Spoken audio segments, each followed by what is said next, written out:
Hello, নমস্কার, নমস্তে, সত শ্রী আকাল। কেমন আছো সবাই?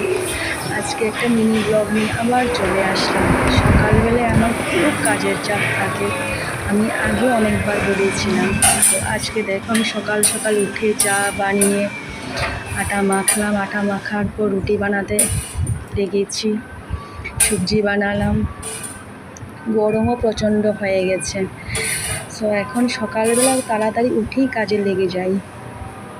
তোমরাও বলো সবাই কেমন আছো, তোমাদের এখানে গরম কীরকম? আমাদের পাঞ্জাবে তো এখন ভীষণ ভীষণ গরম হয়ে গেছে।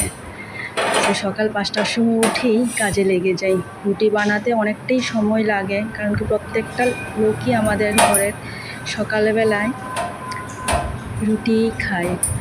সো অনেকগুলি রুটিও বানাতে লাগে। সো সকালবেলা উঠে তাড়াতাড়ি লেগে পড়ি কাজে, রুটি সবজি বানিয়ে তারপর ঘরের সব কাজকর্ম সেরে তারপর গিয়ে করি আরাম। এখানে রুটি বানানো শেষ, একটু ঘি দিয়ে মেখে নিলাম রুটিগুলিতে।